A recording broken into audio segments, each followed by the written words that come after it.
सास, माँ, बहू और बेटी। नहीं नहीं, ये कहानी इन सारे के सारे रिश्तों की नहीं, बल्कि 2 रिश्तों में ही सभी रिश्तों के होने की है। अरे बहू, मेरे और तेरे ससुर जी की रोटी मत बनाना, मैं बना लूंगी, दिन तक ठंडी हो जाती है। बहू जो कि एक वर्किंग लेडी थी। नहीं नहीं माँ जी, मैं अच्छे से कपड़े में लपेट देती हूँ ना, आप क्यों मेहनत करेंगी, माइक्रोवेव में गर्म कर लेना। अरे नहीं बहू, मेहनत मत कर, वैसे भी ऑफिस में कम मेहनत होती है क्या, जा रहने दे। लेकिन बहू मानती नहीं, वो सास ससुर की रोटी बनाकर ही जाती है।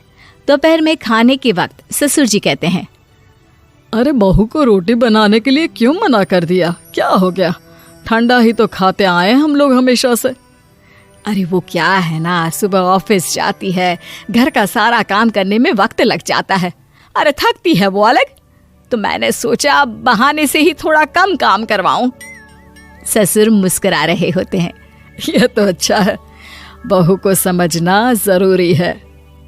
वक्त बीत रहा था, घर में सब खुश थे कि एक दिन, माँ जी आप शाम को थोड़ा टहलने निकला करें, घर पर रह रहकर हड्डियां जाम होती है, पापा को भी ले जाया करिए, मैं वक्त पर तो आ जाती हूँ। बहू ठीक 5 बजे ऑफिस से घर आ जाती है।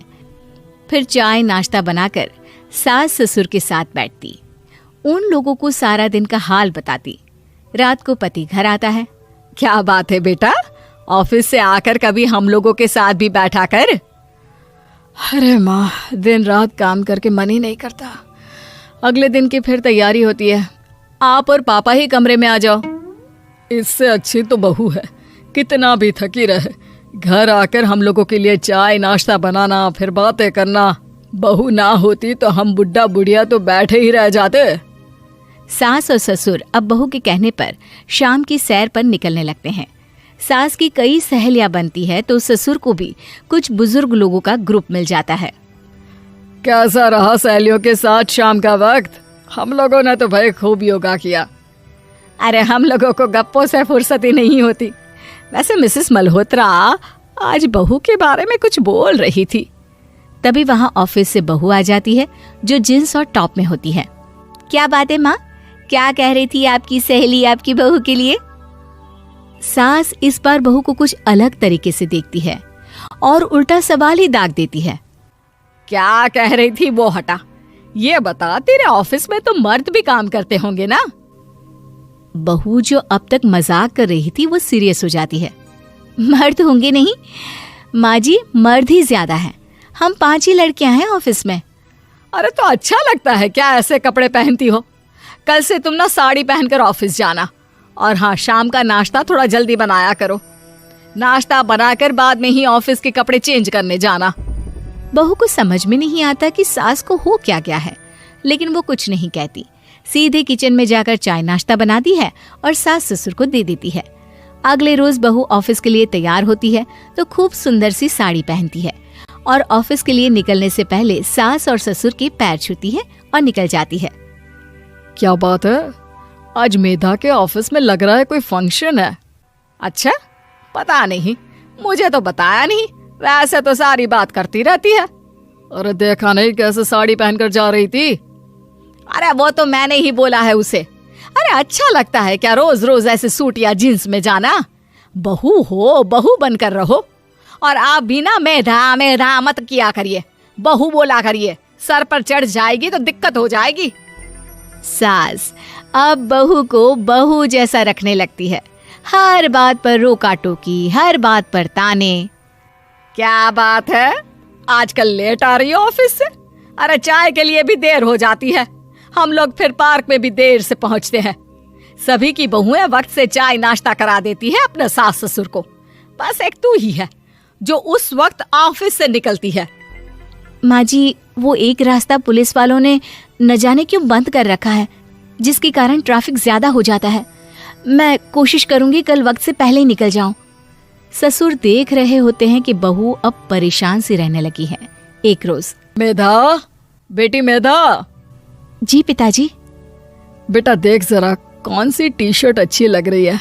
वो क्या है ना, शाम को सब बदल बदल कर टी शर्ट पहनते हैं, मैं भी सोच रहा हूँ कि आज कुछ अच्छा सा पहन कर जाऊं। हाँ पिताजी, ये सही है। ये लाल वाली ना बहुत जचेगी आप पर। मेरे पापा पर भी डार्क रंग बहुत जचता है। क्या चल रहा है? अरे ससुर के सामने घूंघट तो छोड़ो, ऊपर से रंग बताया जा रहा है टी शर्ट का। अरे बहू, कोई संस्कार दिए नहीं है क्या तेरी माँ ने? बहू इस बार बहुत निराश हो जाती है। वो वहां से तुरंत अपने कमरे में चली जाती है। अब बहू घर का सारा काम करती, ऑफिस जाती, लेकिन साड़ी और सर पर पल्ला लेकर। एक बार पड़ोसन उनके घर आती है। वाह सुमित्रा बहन, बहू का तो रूप ही बदल दिया। ठीक किया, बहू बहू जैसी ही अच्छी लगती है। अच्छा चलती हूँ मैं।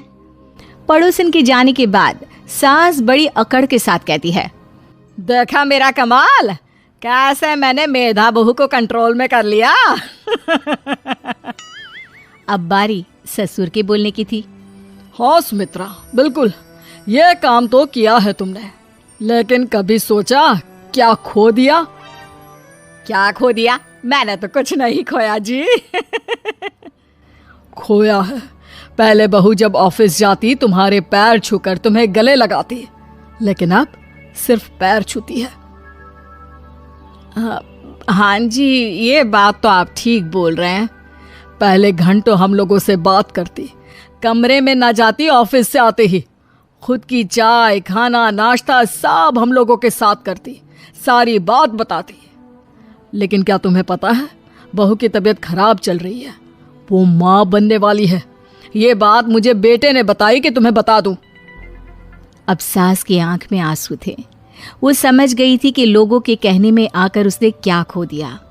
शाम को बहू घर आती है तो माँ किचन में पकोड़े तल रही होती है। अरे माँ जी, आप रहने दीजिए ना, मैं आ तो रही थी। अरे नहीं, जा तू चेंज कर ले, मैं नाश्ता और चाय टेबल पर ही लगा रही हूँ मेधा। सास के मुंह से अपना नाम सुनकर बहू को बहुत अच्छा लगता है। माँ जी, कोई गलती हो गई है क्या? मेरे होते हुए आप काम करें, ये ठीक नहीं है।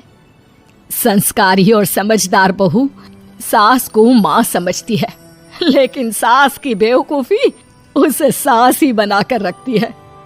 बहू, मुझे भी थोड़े संस्कार और समझदार बनने का मौका दे, जिससे मैं भी बहू नहीं बेटी को देखूं तुझ में। और हाँ, मेरा होने वाला पोता क्या कहेगा कि दादी ने तो मेरी माँ को बहुत परेशान किया। बहू सास को गले लगा लेती है। नहीं माँ जी, वो कहेगा कि माँ को तो दादी ने बेटी बनाकर रखा है।